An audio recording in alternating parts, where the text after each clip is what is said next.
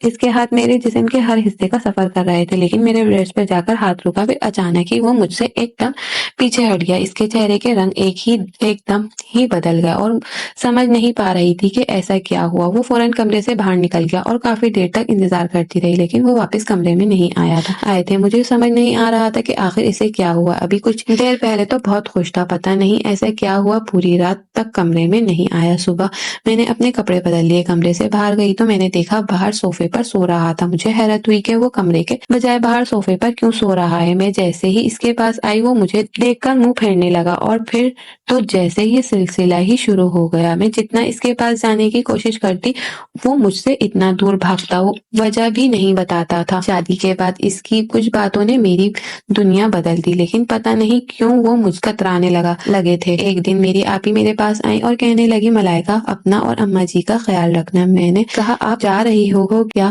آپی نے کہا ہاں، تیرے بہنوئی کو کمپنی کی طرف سے کال آئی تھی تو جانا ہوگا۔ میں بڑی اداسی سے ان کو کہا ٹھیک ہے۔ دراصل میرے بہنوئی دبئی میں کام کرتے تھے اور آپی بھی انہی کے ساتھ دبئی ہی رہتی تھی، چھٹیوں میں یہاں آیا کرتی تھی۔ خیر کافی دن گزر گئے تھے، لیکن امجد کا رویہ مجھ سے نہیں بدلا تھا۔ ایک بار میں نے تنگ آ کر اس کے سامنے کھڑی ہو گئی۔ میں نے کہا امجد آپ مجھ سے بات کیوں نہیں کرتے، کیوں مجھ سے دور دور رہتے ہیں؟ وہ کہنے لگا تم نے میرے ساتھ اچھا نہیں کیا، مجھے اگر پتا ہوتا کہ تم ایسی ہو تو میں کبھی بھی تم سے شادی نہیں کرتا۔ میں اس کی بات کا مطلب نہیں سمجھی تھی کہ آخر میں نے ایسا کیا کر دیا۔ وہ کہنے لگا تمہارے اندر تو لڑکیوں جیسی کوئی بات ہی نہیں، تم تو مردوں جیسی دکھتی ہو، تمہاری چال ڈھال جسم کی بناوٹ تک مردوں جیسی ہی۔ کہہ کر وہ کمرے سے باہر نکل گیا تھا۔ شاید میں ٹراؤزر اور ٹی شرٹ پہنتی تھی اس لیے وہ ایسا کہہ رہا ہوگا، کیونکہ مجھے شروع سے ہی ڈھیلے ڈھالے کپڑے پہننے کی عادت تھی۔ اب میں نے اپنے جینز کے کپڑے نکالے اور پہننا شروع کر دیا اور اپنی ساس کے ساتھ مل کر اس کی پسند کا کھانا بنانا بھی سیکھ لیا۔ اس کے سارے کام بھی اپنے ہاتھوں سے کرنے لگی۔ میں نے 2 مہینے میں خود کو ایک دم بدل کر رکھ دیا کہ شاید امجد کا رویہ مجھ سے ٹھیک ہو جائے گا، لیکن وہ کسی پتھر کی طرح بن چکا تھا۔ روز رات کو دیر تک گھر آتا اور صوفے پر لیٹ کر سو جاتا۔ میں ان کی محبت کے لیے تڑپ رہی تھی، ان کی محبت پانا چاہتی تھی۔ آخر ایک نیچرل سی خواہش ہے، میری شادی ہوئی تھی اور وہ میرا شوہر تھا۔ ایک بیوی ہونے کے ناطے میں اپنے شوہر کے ساتھ وقت گزارنا چاہتی تھی۔ پہلے میں جو ہر چیز سے لاپرواہ رہتی تھی، اب امجد کی پسند میں ڈھل کر اپنی پرسنالٹی تک کھو بیٹھی تھی۔ میں نے خود کو امجد کی پسند میں ڈھالنے کی ہر ممکن کوشش کر کے دیکھ لی تھی، لیکن وہ ایسا ہی تھا، مجھ سے اب بھی بات نہیں کرتا۔ ایک رات میں سو رہی تھی کہ مجھے بات کرنے کی آوازیں آنے لگی اور شور سے میری آنکھ کھلی۔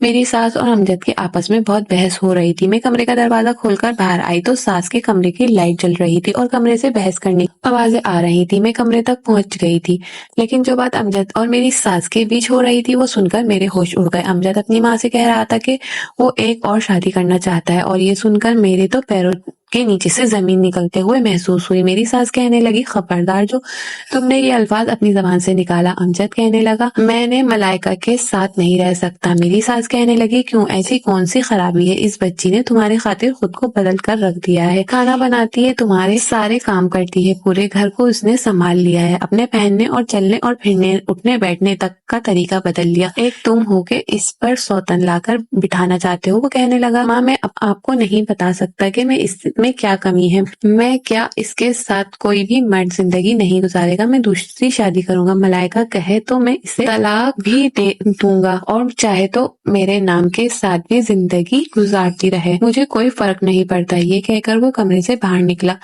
نکل کر مجھے دیکھ کر رک سا گیا۔ میری آنکھوں سے آنسو بہ رہے تھے۔ وہ مجھ سے نظریں چراتے ہوئے کمرے میں چلے گئے، میں بھی ان کے پیچھے کمرے میں آ گئی۔ میں نے کہا آج مجھے بتا ہی دو